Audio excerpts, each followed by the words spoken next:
Hi viewers, welcome to Amrutha's world. ನಾನಿವತ್ತು ಇಲ್ಲಿ ಬಾಳೆಹಣ್ಣನ್ನು ತಗೊಂಡಿದ್ದೇನೆ. ಇಲ್ಲಿ 2 ನೇಂದ್ರ ಬಾಳೆಹಣ್ಣನ್ನು ತಗೊಂಡಿರೋದು. ಇಲ್ಲಿ ಯಾವ ಬಾಳೆಹಣ್ಣು ಬೇಕಿದ್ದರೂ ನಮಗೆ ತಗೊಳ್ಬೋದು, ನೇಂದ್ರನೇ ಆಗಬೇಕು ಅಂತ ಇಲ್ಲ. ಒಳ್ಳೆ ಹಣ್ಣಾದ ಬಾಳೆಹಣ್ಣು. ನಂತರ ನಾನಿಲ್ಲಿ 1 ಗ್ಲಾಸು ಅಕ್ಕಿ ನೆನೆಸಿಟ್ಟು ತೊಳೆದಿಟ್ಟುಕೊಂಡಿದ್ದೇನೆ. ಇದರ ನೀರಿನ ಪಸೆ ಕಂಪ್ಲೀಟ್ ತೆಗೆದಿದ್ದೇನೆ. ಇನ್ನು ನಾನು ತೆಗೆದಿಟ್ಟಿರುವಂತಹ ಬಾಳೆಹಣ್ಣನ್ನು ಈ ರೀತಿ ಜಾರಿಗೆ ಹಾಕ್ಕೊಂಡು ಅದಕ್ಕೆ ಸ್ವಲ್ಪ ಉಪ್ಪು ಕೂಡ ಹಾಕಿ ನುಣ್ಣಗೆ ರುಬ್ಬಿಕೊಳ್ಳುವ. ಒಂದು ಏಲಕ್ಕಿಯನ್ನು ಕೂಡ ಪರಿಮಳಕ್ಕೆ ಬೇಕಾಗಿ ಹಾಕಿಕೊಂಡಿದ್ದೇನೆ. ಈ ರೀತಿ ಚೆನ್ನಾಗಿ ರುಬ್ಬಿಕೊಂಡಿದ್ದೇನೆ. ಇದನ್ನು ಇನ್ನೊಂದು ಪಾತ್ರೆಗೆ ಸೇರಿಸುವ. ಇಲ್ಲಿ ನಾವು ಯಾವ ಬಾಳೆಹಣ್ಣು ಬೇಕಿರೋ ತಗೊಳ್ಬೋದು, ನೇಂದ್ರವೇ ಆಗಬೇಕು ಅಂತ ಇಲ್ಲ. ಕದಳಿ ಆದರೂ ಮೈಸೂರು ಆದರೂ ಯಾವ ಬಾಳೆಹಣ್ಣು ಬೇಕಿರೋ ತಗೊಳ್ಬೋದು. ಇಲ್ಲಿ ನಾನು ತೊಳೆದಿಟ್ಟಿರುವಂತಹ ಅಕ್ಕಿಯನ್ನು ಹುಡಿ ಮಾಡುವ ಅದೇ ಜಾರಿಗೆ ಹಾಕ್ಕೊಂಡು ಹುಡಿ ಮಾಡ್ತಾ ಇದ್ದೇನೆ. ಇದು ತುಂಬ ನೈಸಾಗಿ ಹುಡಿಯಾಗಬೇಕು ಅಂತ ಇಲ್ಲ, ತರಿಯಾಗಿ ಈ ರೀತಿ ಹುಡಿಯಾದರೆ ಸಾಕು. ಅಂದರೆ ಇಲ್ಲಿ ನಾನು ನೀರನ್ನು ಸೇರಿಸಿ ಅರೆದು ತೆಗೆದಲ್ಲ, ಈ ರೀತಿ ಡ್ರೈ ಆಗಿ ಅರೆದು ತೆಗೆದಿದ್ದೇನೆ. ಇದನ್ನು ಈಗಾಗಲೇ ನಾವು ಅರೆದಿಟ್ಟಿರುವಂತಹ ಬಾಳೆಹಣ್ಣಿಗೆ ಸೇರಿಸಿ ಚೆನ್ನಾಗಿ ಮಿಕ್ಸ್ ಮಾಡಬೇಕು. ಈ ರೀತಿ ಅದರಲ್ಲಿ ಅಲ್ಲಲ್ಲಿ ಗಟ್ಟಿ ಇದ್ದರೆ ಅದನ್ನೆಲ್ಲ ಹುಡಿ ಮಾಡಿ ಚೆನ್ನಾಗಿ ಮಿಕ್ಸ್ ಮಾಡಬೇಕು. ಈ ಸಮಯದಲ್ಲಿ ನಮಗೆ ತೆಂಗಿನ ತುರಿ ಬೇಕಿದ್ದರೆ ಸೇರಿಸ್ಕೊಳ್ಬೋದು.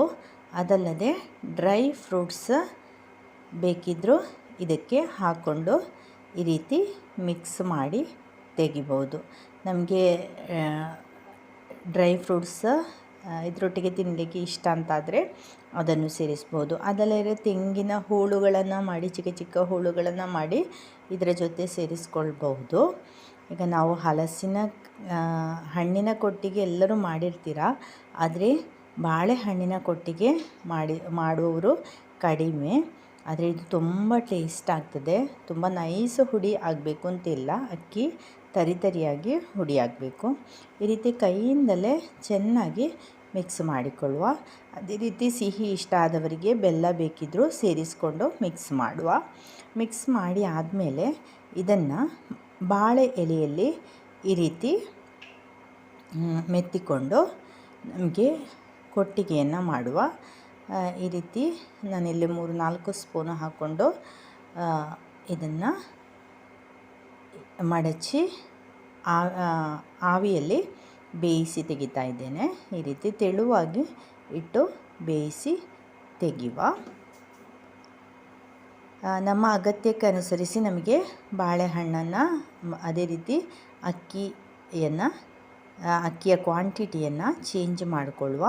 ಈ ರೀತಿ ಇಡ್ಲಿ ಪಾತ್ರೆಯಲ್ಲಿ ಇಟ್ಕೊಂಡು ನಾನು ಬೇಯಿಸಿ ತೆಗಿತಾ ಇದ್ದೇನೆ. ಈ ಚಾನೆಲ್ ನೀವು ಮೊದಲ ಬಾರಿ ನೋಡೋದಾದರೆ ಖಂಡಿತವಾಗಿಯೂ ಸಬ್ಸ್ಕ್ರೈಬ್ ಮಾಡಿ. ಈ ವಿಡಿಯೋ ಇಷ್ಟ ಆದರೆ ಲೈಕ್ ಮಾಡಿ, ನಿಮ್ಮವರಿಗೆಲ್ಲ ಶೇರ್ ಕೂಡ ಮಾಡಿ. ಈಗ ಇದು 20 ನಿಮಿಷ ಬೇಯಿಸಿದ್ದೇನೆ. 20 ನಿಮಿಷದಲ್ಲಿ ಇದು ಚೆನ್ನಾಗಿ ಬೆಂದಿದೆ. ಇನ್ನು ಇದನ್ನು ಓಪನ್ ಮಾಡಿ ನಮಗೆ ಹೇಗಿದೆ ಅಂತ ನೋಡು. ಒಳ್ಳೆ ಬಣ್ಣ ಇದೆ. ನೇಂದ್ರ ಬಾಳೆಹಣ್ಣಾದ ಕಾರಣ ಇದಕ್ಕೆ ಒಳ್ಳೆ ಕಲರ್ ಕೂಡ ಬಂದಿದೆ. ತುಂಬ ಸಾಫ್ಟಾಗಿರ್ತದೆ.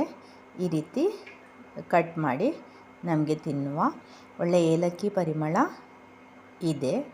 ಅದೇ ರೀತಿ ನಮಗೆ ಚಾದ ಒಟ್ಟಿಗೆ, ಸಂಜೆ ಚಾದ ಒಟ್ಟಿಗೆ ಅಥವಾ ಸಿಹಿ ಬೆಳಗ್ಗೆ ತಿನ್ನಲಿಕ್ಕೆ ಇಷ್ಟ ಆದರೆ ಆವಾಗಲೂ ಇದನ್ನು ತಿನ್ಬೋದು. Thank you for watching.